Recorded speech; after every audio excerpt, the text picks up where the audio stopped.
Good afternoon, everybody. It is Steve with Real Progressives. I wanted to this kind of going to be a slow talk. I want to talk about some history here and some things that may help you understand where some of the positions that I take come from and where some of the information that I have tried to push out to the world has come from as well. Hey, Donna, how are you? Roberta, hello. I'll give it a couple minutes here before I get really into what I'm going to talk about. Yeah, super Steve. Yeah.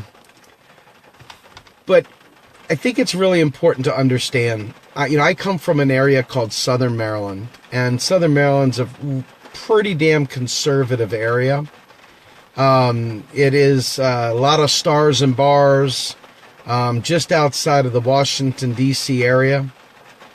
And, it's an area that, really is full of conservatism, to be honest with you, okay? It's an area that's very, very full of conservatism. And, I naturally grew up conservative because that was what I was surrounded with, that was the real world for me. And if you hear some noise, it's really raining hard outside my little world here. So forgive me for the rain splatter. But anyway, point is that I came from a very, very conservative world. And, I learned a lot of conservative things. It took a long time for me to get to a point where I thought beyond the headlines, to where I thought beyond just, what the narrative was for my team. The whole idea of if it isn't Republican, it's a lie. I don't know if you all understand what I'm talking about there, but that was how I rolled as a Republican. And, again, my entire life was based on being a Republican. Everything about my life was based on being a Republican. And, I'd listen to the local Christian station and listen to the preachers talking. I would listen to, Rush Limbaugh, Megadittos and all the other stuff. Defeat a liberal with one half of my brain tied behind my back and all that stuff. And, that was my world. That was what I learned. That is what I knew. Megadittos from... whatever, the EIB network and all that crap, guys. I mean, for real, I came from that world. So, naturally, I had their belief system when it came to economics. I had their belief system when it came to, hey, if you just did better, if you just made better choices, you would end up having an entirely different perspective. You would have done differently. You would have made a different choice. And for me, having to unlearn that, right, was a mega journey. And I've talked about this before, so some of this, for those who have followed me for a long time, may have already heard parts of the story. For those of you who haven't heard this part of the story, it's important. It's a key part of my life, right? So I don't talk about, bashing down of right-wing economics or even libertarian economics and the running narrative for democratic economics even lightly. I came from that world. I knew it well, and I repeated it ad nauseum. I repeated it over and over again until it became the narrative. It was the narrative, and it was the only narrative that made sense. Anything else was a lie or a conspiracy that was driven by those Bolsheviks, those commies over there, trying to get me to believe something I didn't want to believe. So it took a long time for me to disengage and understand a world beyond that which was taught to me as a Republican. Now, on my way, things happened in my life. I'm a recovering alcoholic. I love talking about it. Anybody ever wants to talk about recovery, I'm always willing to talk about it. But I went through an awful lot. A lot of relapses, going back out drinking again. Life wasn't working out for me the way I wanted it to. Went out there, got drunk again, vice versa, back and forth. So I had all these things piling up, a lot of issues piling up that I couldn't quite grapple with, couldn't quite put in perspective. And then all of a sudden, after, really going through hell, after going through hell to get, sober, then I went through another crash, another issue with my own personal life. It came down to, I really felt sick inside. My whole world was falling apart. And my family and I split up. And it may have been the single most debilitating experience of my life. My childhood sweetheart and I split up. And my kids, which were 4 at the time, left me. And I was spiraling. Right down the fucking toilet. And didn't change anything. I'm sitting there of two minds. Here I am experiencing the most horrific situation I've ever gone through at that point. I've been through others now, but at that point. And I'm still over here a Republican. I'm still a Republican, and I'm still talking to people about bad choices. I'm still talking to people about my hard-earned tax dollars and for their bad life choices. And I'm going to church every Sunday. I'm going to church on Wednesday nights. I'm going to AA. I'm doing this and doing that. I'm doing all these things. I'm going to college full time. I'm working. I'm doing all sorts of stuff. And I was still a Republican. I was still sitting there judging people based on the bad decisions that they made. And not realizing how the economy worked. Not understanding that a lot of this stuff is forced. It's created by our government. So I had it all backwards. I was blaming the wrong people. And then I went and got my graduate degrees. I went and got my master's degrees. And that was like my coming out party. After I had gone through all the divorce shit, I proved once again that I could overcome and survive. And you would think that after all that crap, that I would be something other than something other than a Republican. But I wasn't quite finished being a Republican. I still couldn't quite grasp it because the Democrats were so distasteful to me. I hated Nancy Pelosi even then. I hated Hillary Clinton for different reasons back then. I hated Dianne Feinstein for all host of reasons back then. Now, just so you know, just so you understand, I hated them because I thought they were communists. I hated them because I thought they were going to try and lead me down the communist trail.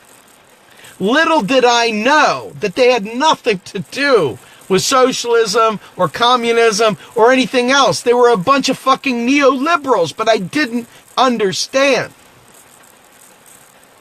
I was steeped in ideology. I was steeped in religion of a different kind. The political kind. And folks, the political ideology is what causes us to deny facts. It's what causes us to get enraged when someone challenges our worldview. Ideology has literally been the death knell of truth for a very, very long time.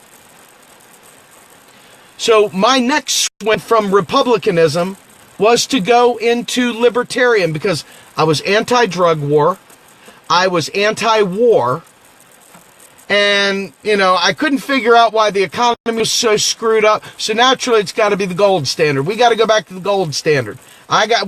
Creature from Belial, damn it. And I was up there watching the Ron Paul videos late at night. I was sitting there listening to Ron Paul. I was chasing Ron Paul all over the place because I love Ron Paul. I wanted Ron Paul to win. I wanted to be Ron Paul, Ron Paul, Ron Paul, Ron Paul, Ron Paul. And you guys know the Paul bots? I was a Paul bot. So I learned all this stupid Austrian shit. I learned all this gold bug nonsense. I learned it. I done learned it. I learned it though. And I really, really, really believed it. And then little by little, as my trajectory kept moving me further to the left, my friends from the MMT world started working on me. And when they explained to me how the economy actually worked and could demonstrate it, I realized in that moment, how stupid I was to have bought into the gold standard. How stupid I was to have bought into the conspiracies and myths. This is not me coming out here saying conspiracies and myths are stupid. I used to peddle the Bilderbergs every other day, folks. I was peddling the Illuminati like you wouldn't believe. I was sitting there talking nonsense about all those things. I mean, for real, like, we're not talking about like a passive person. We're talking about somebody who was enmeshed in it. And I had an MBA. So I knew the old gold standard thinking economically. I knew monetarism, which is what that whole bullshit theory comes from. That whole belief of debt and deficits and all the other nonsense about inflation and all the other shit that I used to think of because I bought into this bullshit. And here comes the MMTers. And I was not easygoing. I was not an early adopter. It took me a lot of time to get it through my head what they were saying. So when I read a Roger Malcolm Mitchell, he had a special,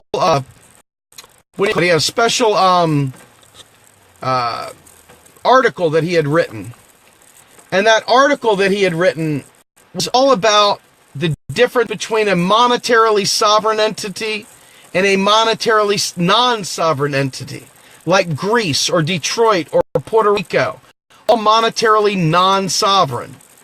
And the light bulb went off. Holy shit, states are different than the federal government, not just by states' rights, but by economics and by currency. And all of a sudden the light bulb started going off. When we cut the federal government spending, it impacts the states. Holy shit, there's a tie in there, Batman. Superman. But I just totally didn't realize that relationship. And I always believed that money came from businesses. And money came from rich people. And I really, really believed that down to the nth degree.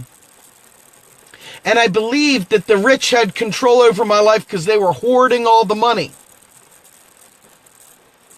And that wasn't true either, by the way. The truth of the matter is that private savings, trade deficits, in other words, we're spending money on imports, and natural issues such as taxation are what we call leakages to the economy. In other words, they bleed the economy of resources. So we kept thinking, well, how do we get resources back into the economy? Well, naturally, we just got to raise taxes so we have more money that we can spend. The government can't spend without tax dollars. That's the right thing, right? Well, no, not even kind of close. But that was what you're taught, and that's what you believed, and that's the ideology, and that's the religion that Democrats and Republicans have all been taught. And I believed it hook, line, and sinker, and I spread it just like the rest of you. But then when I learned that the federal government spends independent of taxation, taxes are a separate answer to a totally separate problem. Taxes drive currency. But taxes delete money from the system, and spending puts it back in. Because only the federal government has the power to actually authorize new spending. Banks create loans, but they don't create new net financial assets. You can borrow money, but at the end of the day, it all zeroes out. It doesn't increase the overall money supply.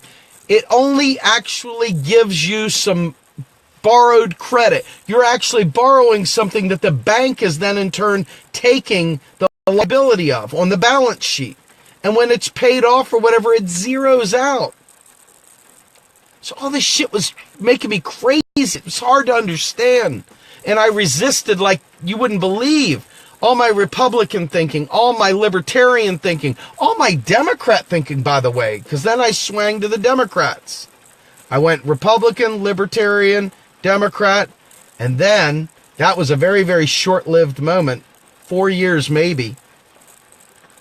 I became a true progressive. I just wiped it out because I was like, I cannot be in bed with any of these parties that make me believe what they believe. They force me to follow in line, to defend the party at all costs, to believe that I've got to vote blue at all costs, to believe that I got to vote red at all costs, to believe that I've got to rebel against society at all costs or whatever. I am a fearless pursuit of the truth. It is all I care about. So as I started digging and MMT started exposing these things, I read Warren Mosler's 7 Deadly Innocent Frauds. And then it became very, very apparent to me that not only was Social Security not broke, but since the government itself is the currency issuer, it would never go insolvent ever. For any reason could it go insolvent. Unless Congress decided to screw around with it. Mind-blowing shit. You mean to tell me that my mom's dollars that she's been paying into Social Security are not in some lockbox, crumpled up old dollar bills? You mean to tell me that's not how it works? Oh my God, my brain was about to explode.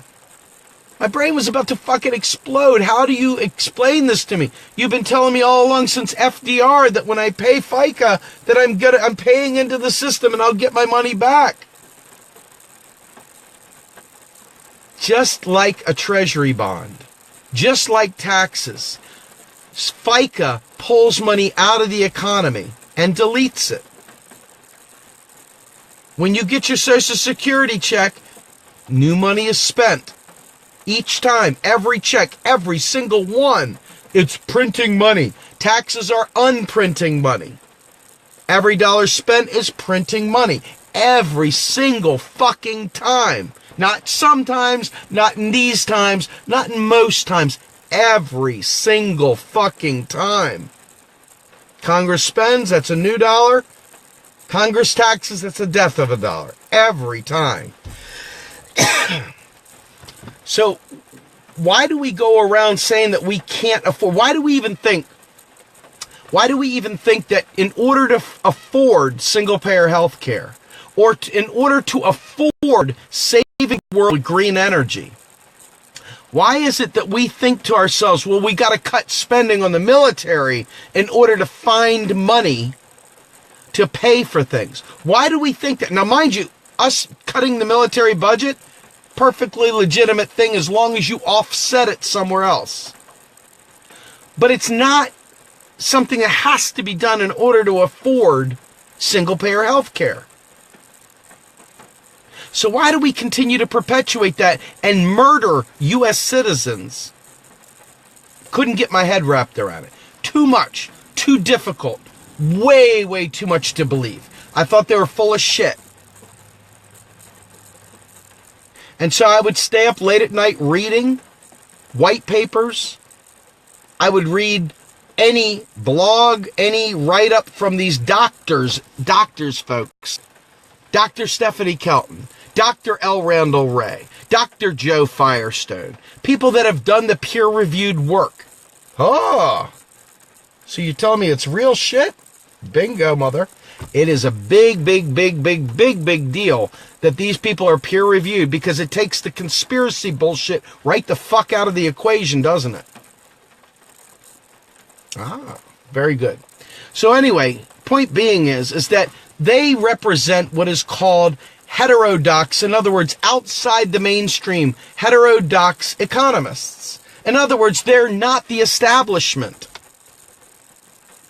Every time somebody brings up Krugman, every time somebody brings up any of these fucking Milton Friedmans, anytime somebody brings up any of those people that talk about debt and debt, Bobby Reich, truly an establishment economist. Joseph Stiglitz, an establishment economist. Every single one of them is protecting the status quo. So for me, it was very difficult to wrap my head around that because we have been taught about all these classical economists. Hayek, you name it. Keynes, whatever. But they never explained to us how money was created. They always left us believe that banks did it. So that's the going narrative. That's where you get all the fruitcakes and nut jobs running around talking about private banks creating money. And that's where all the pushback comes from a lot of these people. And I was one of them. And then I fucking learned. Because I realized that my kids shouldn't pay for me being a stupid fuck. My kids shouldn't have to pay for me being steeped in some religion of idiocy. Now, I'm putting this on me, right? I'm not talking about you. That's up to you to decide if you fit the role of the idiot running around peddling the myth that taxes fund spending at the federal level. If you're running around telling people that, it's up to you to be convinced that you're being an idiot. But for me, I came to the conviction that even with my MBA and training in classical economics, that I had become an idiot because I failed to understand that in 1971, Richard Nixon removed the convertibility of gold, so we were no longer pegged to any gold standard. So what were we pegged to? The petrodollar? No, Ron Paul, not the fucking petrodollar. What are we pegged to?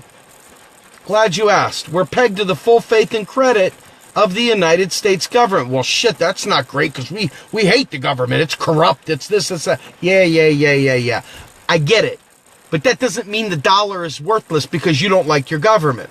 The dollar is worth a lot, and it's worth just exactly what it's supposed to be worth because the U.S. government taxes in it. And you can't pay your taxes in anything but U.S. dollars. So because you must have U.S. dollars to pay your taxes. Doesn't matter if you brought a barrel full of gold. Gold bugs out there, by the way, that's you I'm talking to. You could bring a truckload of diamonds. Now, the IRS agent may take it and put it in his back pocket and laugh all the way to somewhere else to try and convert it. But you can't pay your taxes in diamonds. You can't pay it in petrodollars. You can't pay it in chicken necks. You can't pay it in cotton. And you most definitely can't pay it in kisses and hugs. Okay? You can only pay it in U.S. dollars. So when that light bulb moment hit me, it was life-changing. It told me that we could afford to do everything that Bernie Sanders had put forward. It told me we could do everything that Jill Stein put forward. It told me we could do things even greater than either one of them put forward. Our world, our future is bright if we but embrace it.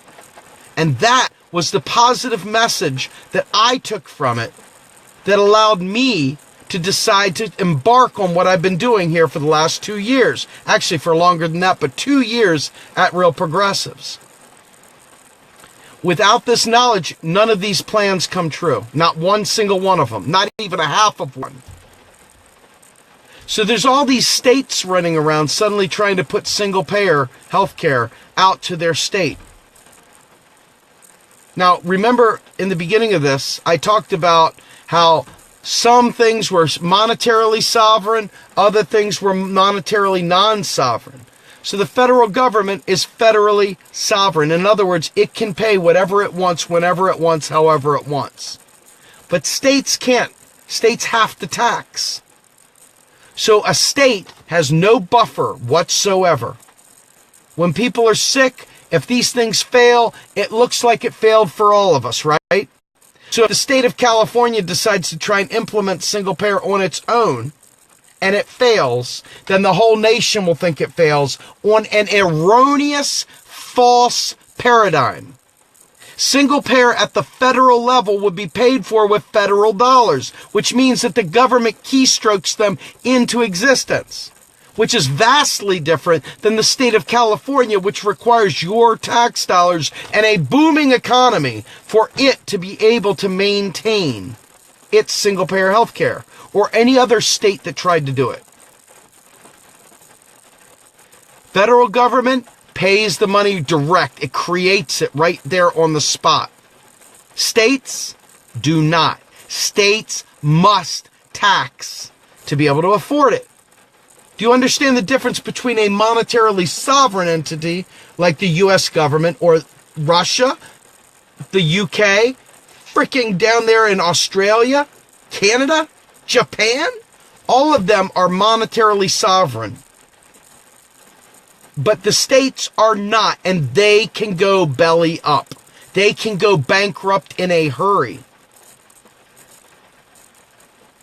Real, legitimate bankrupt.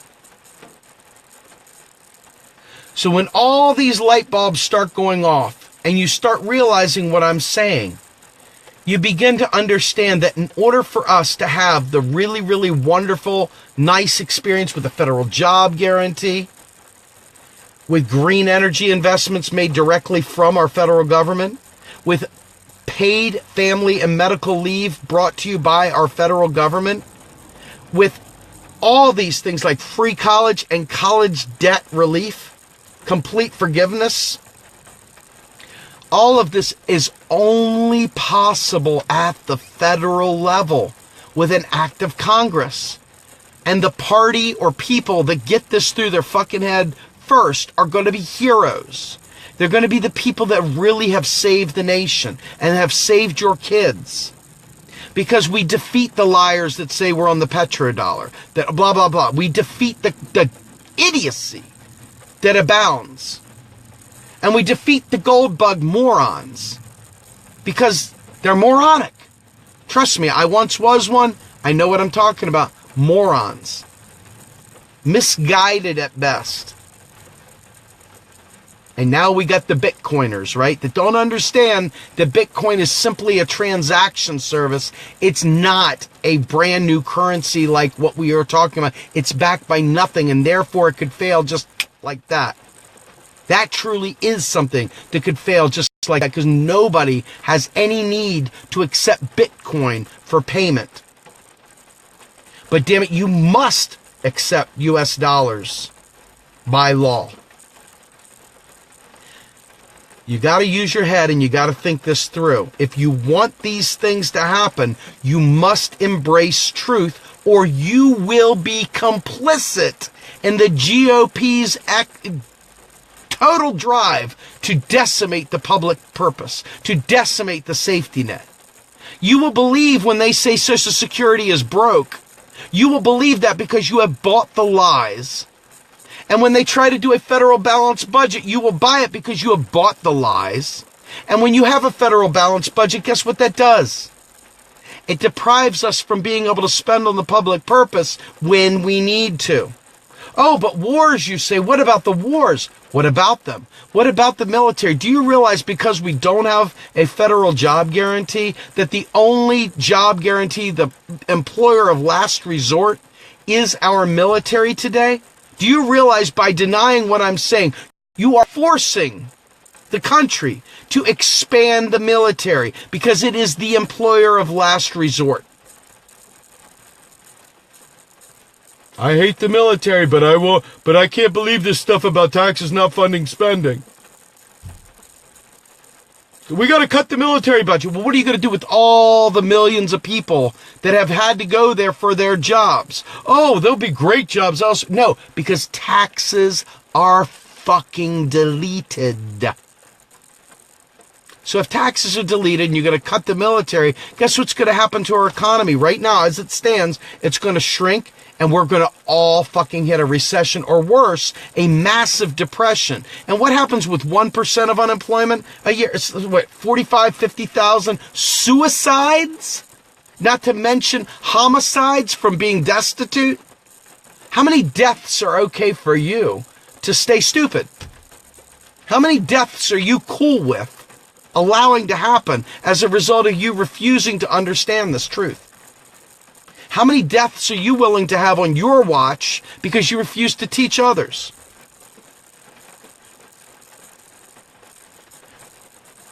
I say this not out of anger, but out of love for what we're trying to do.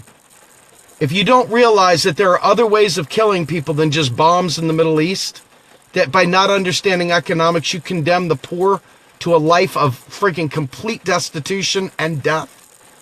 And a lot of innocent people out there literally condemned to death because of a lack of medical health care, because you still believe that taxes pay for shit at the federal level. And you don't understand the difference between a state and a federal government. And because you're so steeped in the Jekyll Isle bullshit, you would allow people to die for your fetish of that conspiracy. Now, I'm going to say it. You're not going to like it, but I'm going to say it. For those of you who peddle that, you're a murderer by proxy. Sorry, it's true. You may not mean it. You may not want it to be that way, but your behavior kills people. It does. And all the people that feel about talking about conspiracies that push this stuff further from reality, they're murderers by proxy too, aren't they? This is stuff that we've got to fucking nip in the bud. We've got to stop. We've got to start getting rid of the religion of our political parties, getting rid of the religion of our conspiracy theories, getting rid of the religion of religion, and start seeking truth wherever it lies. And if you can do that, you just might be able to change the world and save it from mass extinctions with green energy. But if you keep up the conspiracies and you keep up all the other nonsense, look at your kids and tell them, say, I was given the truth, I was told, but yet I still peddled the same lies that they say in the mainstream media because it was too hard to fight the good fight and explain to people that we are not constrained, that the government is not broke, that we can have nice things and we've got to demand it. And if we don't demand it, why get mad at anybody else? Why get mad at the Federal Reserve? Why get mad at this? Why get mad at that? If you don't demand better, don't expect better. And if you're too busy waxing poetic about conspiracies to learn something for real, like real shit, I don't know what to tell you. All of us are going to die for it, for real. It requires all of us to be smart, or at least not dumb. Or at least enough of us not to be stupid and dumb to freaking make the changes that we need to make. And it doesn't require some fantastical new system before we can do something good for our families and for our world. We can do it now. Because MMT, what is MMT? It's not a theory, man. It's not a theories. It's not theories. MMT is a description of currency wherever it is. And it's a description of the United States government's currency as well. And it describes its existence and its conditions from 1971 to present. That's what we're under right now. Not 1913, not 1845, not 1776, fucking 1971 to present. I don't care about your history lessons because I know them. They're just irrelevant. What matters is that you need to learn, in your bag of tricks, what happened in 1971 to present. So you can change what's going on now by making sure that they know we can afford these things they keep lying and saying we're too broke to afford. And when they try to push a federal balanced budget, you know inherently the government is nothing like your and my balanced budget that we have to run in our households. The federal government is the currency issuer. So anyone that tells you that shouldn't live beyond its means is a fucking liar and a murderer by proxy.